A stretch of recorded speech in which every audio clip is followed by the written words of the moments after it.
Hola, en castellano hay una expresión que recalca nuestro limitado conocimiento de la historia y de los sucesos de la vida.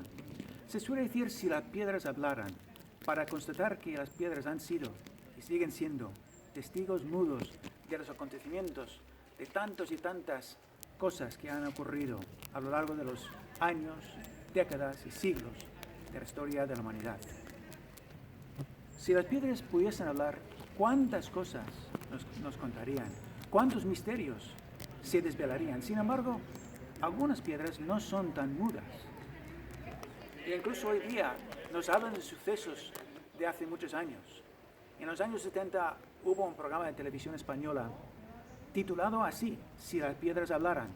Y este espacio, presentado por Natalia Figueroa, se recorrían los diferentes rincones de España para ver lo que las diferentes construcciones, palacios, monasterios, etc., nos podían contar acerca de la historia. Es como si esas piedras nos podían hablar, transmitir su mensaje. También está, por ejemplo, la famosa piedra Rosetta, que está expuesta en el Museo Británico en Londres y que tiene una inscripción en 3 idiomas, un decreto egipcio del rey Ptolomeo V. Esta piedra fue clave para descifrar los jeroglíficos del antiguo Egipto. Y se podría decir que esta piedra habló de una forma tan clara a Jean-François Champollion a principios del siglo XIX, que permitió entender los jeroglíficos inscritos en otras muchas piedras que hasta esa fecha eran incomprensibles. Sí, las piedras nos pueden hablar. Ahora bien, hay una piedra mencionada en la Biblia que no tiene ninguna inscripción en su superficie y tampoco fue utilizada en ninguna construcción importante, y sin embargo esta piedra tiene un mensaje sublime y trascendental para la humanidad. Quizás por eso se menciona en los 4 evangelios, Mateo, Marcos, Lucas y Juan. ¿A qué piedra me refiero? Pues vamos a leerlo directamente en el capítulo 27 de Mateo. Cuando llegó la noche, vino un hombre rico de Arimatea, llamado José, que también había sido discípulo de Jesús. Este fue a Pilato y pidió el cuerpo de Jesús.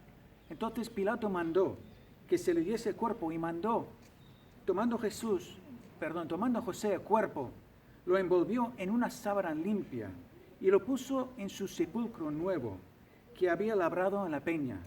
Y después de hacer rodar una gran piedra a la entrada del sepulcro, se fue. Sí, se trata de aquella gran piedra que fue puesta delante de la tumba de Jesús el mismo día de su crucifixión y muerte. Y aquí está el primer mensaje que nos transmite esta gran piedra. Es un mensaje solemne y perturbador. Es el mensaje de la inexorabilidad de la muerte.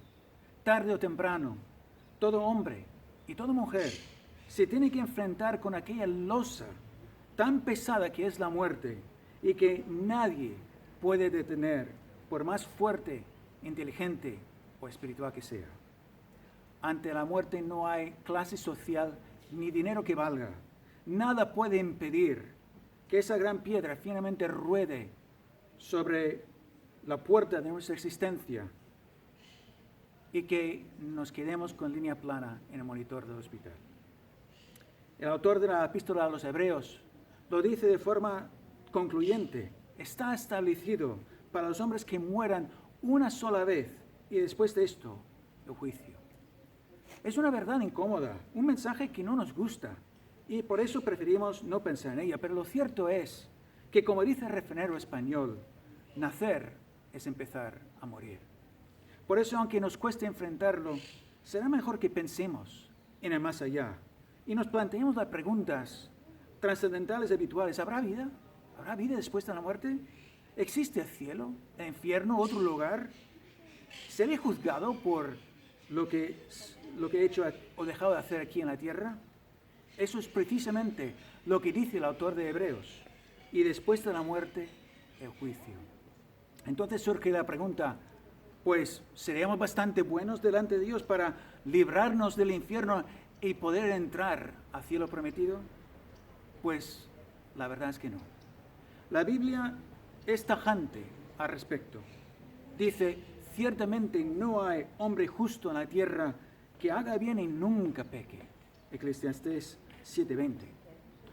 ¿Qué significa pecar? Pecar significa literalmente fallar al blanco, es decir, no dar en la diana. Y todos fallamos esa diana establecida por Dios en mayor o menor grado.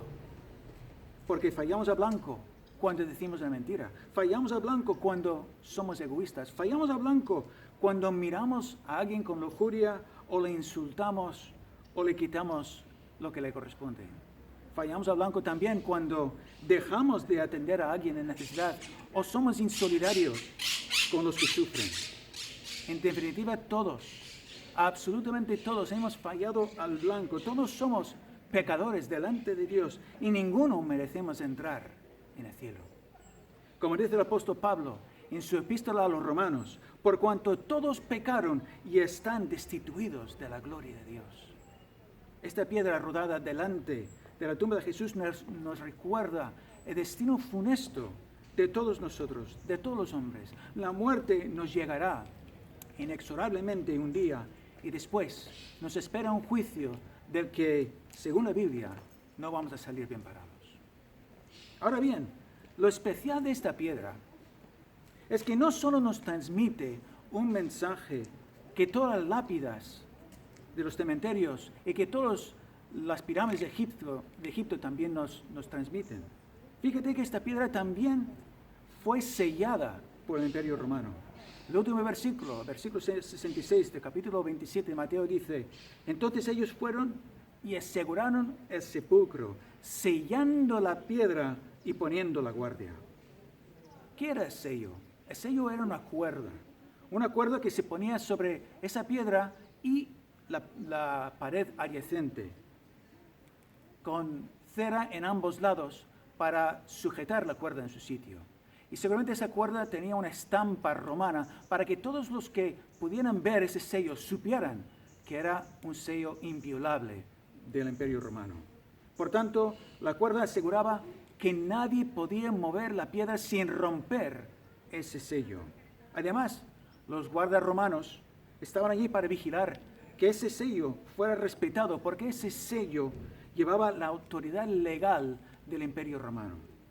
Se trataba de un mínimo de 4 soldados armados, con su armadura, su espada, su escudo, que se turnaban para descansar, porque su carrera y posiblemente su vida dependía de la integridad de ese sello.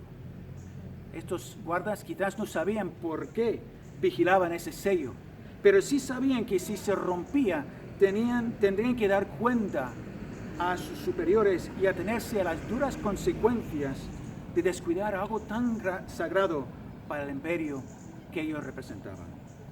En definitiva, ese sello era más que una simple cuerda que bloqueando la entrada al sepulcro. Romper ese sello era un acto de desafío ante la autoridad romana, y los que osaran hacerlo primero tendrían que vencer a los rudos soldados que lo guardaban con su vida. Todo esto lo digo por quien pudiera pensar que quizás alguien robara y escondiera el cuerpo de Jesús en un intento de dar quizás una explicación natural a los hechos relatados en los evangelios. Pero si lo miramos fríamente, esta piedra sellada realmente supone un obstáculo insalvable para cualquier persona. Los discípulos eran gente común, pescadores, algún recaudador de impuestos, y no tenían medios ni habilidades para enfrentarse con soldados romanos. Si los discípulos hubieran intentado robar el cuerpo de Jesús, los guardas les habrían hecho frente, les habrían denunciado y todo el mundo se habría enterado de robo frustrado. Pero eso no es lo que pasó. Porque las barreras que son infranqueables para ti y para mí se derrumban ante la potente voz de Dios. Porque la autoridad máxima aquí en la tierra queda anulada por la autoridad suprema del Creador del universo.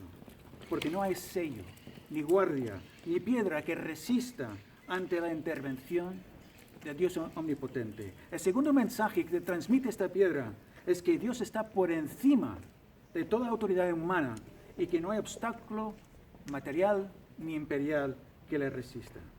Porque leemos al principio del capítulo 28 de Mateo, pasado el día de reposo, al amanecer, el primer día de la semana, vinieron María Magdalena y la otra María a ver el sepulcro. Y hubo un gran terremoto, porque un ángel del Señor, descendiendo del cielo y llegando, removió la piedra y se sentó sobre ella. Ahí está, Dios mismo rompió el sello romano por mano de un ángel. Y en el versículo 4 se nos dice que los guardas tuvieron tanto temor que quedaron como muertos. Sí, fue Dios quien removió aquella gran piedra para decirnos que su autoridad es la máxima y además que la muerte no es el final. Este es el tercer mensaje que nos transmite esta piedra, porque sentado en esa piedra, el ángel les habló a esas mujeres desde allí que habían venido temprano a esa tumba y leemos, mas el ángel respondiendo dijo a las mujeres, no temáis vosotras porque yo sé que buscáis a Jesús, el que fue crucificado. No está aquí, pues ha resucitado. Como dijo, venid, ved el lugar donde fue puesto el Señor. Ahí está, Dios no removió la piedra para que Jesús pudiera salir de la tumba, porque Jesús resucitado podía traspasar las paredes, como luego constatarían los discípulos más tarde. Dios removió la piedra para que esas mujeres y los discípulos y todos los que quisieran pudieran entrar y comprobar que Jesús no estaba en la tumba. Si esa gran piedra no hubiera sido removida, ¿cómo iba a creer la gente que Jesús había resucitado? Pero cualquier persona podía acercarse a la tumba abierta y constatar que efectivamente el cuerpo de Jesús ya no estaba allí. Enseguida, los discípulos empezarían a testificar a todo el mundo que Jesús había resucitado. Y habría sido muy fácil desenmascararles si hubiera sido un fraude. Las autoridades podrían haber mostrado públicamente el cuerpo de Jesús y así delatar el engaño, pero es que no había cuerpo que enseñar. No había engaño ni fraude. Verdaderamente Jesús resucitó de la muerte y esta piedra no solo fue testigo mudo de este hecho trascendental, sino que el hecho que fuera removida es evidencia clara de que los hechos sucedieron tal cual se relatan Mateo, Marcos, Lucas y Juan. Por tanto, el tercer mensaje de esta gran piedra es un mensaje trascendental y esperanzador. Jesús venció la muerte, por lo que hay esperanza para ti y para mí. De hecho, Jesús lo dijo unos días antes de su crucifixión. Yo soy la resurrección y la vida. El que cree en mí, dijo, aunque esté muerto, vivirá. Y todo aquel que vive y cree en mí, no morirá eternamente. Por tanto, no podemos entrar en el cielo por nuestros propios méritos, pero sí podemos entrar y tener plena seguridad de tener acceso al cielo si ponemos nuestra fe en la persona y obra de Cristo Jesús. Concluyo ya para no alargarme. Hemos visto que esta piedra mencionada en los 4 evangelios nos transmite al menos 3 mensajes claros y rotundos. El primero es un mensaje solemne y perturbador, porque esta piedra nos recuerda que todos somos mortales y que la muerte nos ha de llegar tarde o temprano de forma inexorable. El segundo mensaje es un mensaje sublime de la soberanía de Dios, ya que no hay barreras infranqueables para el Creador y la autoridad humana palidece ante la autoridad suprema del Dios Creador. Y el tercero es un mensaje trascendental y esperanzador, porque nos confirma sin la menor duda que Jesús resucitó de la muerte. Al leer el relato de los 4 evangelios, podemos entrar en la tumba vacía y saber que esa gran piedra fue removida por Dios para que pudiéramos creer en aquel que es la vida. Jesús solía decir a los que escuchaban, el que tiene oídos para oír, oiga. Yo te pregunto, ¿puedes escuchar el eco de esta piedra que todavía resuena después de cerca de 2000 años? Muchos lo hemos escuchado y hemos creído. Por tanto, te invito, si no lo has hecho todavía, a creer en la persona y obra de Cristo Jesús. En la intimidad de tu habitación, haga una simple oración con tus propias palabras y dile al Señor que crees en el mensaje de la piedra removida por Dios, porque así tendrás vida eterna desde ya y la muerte solo será el principio de una larga eternidad con tu Padre Celestial.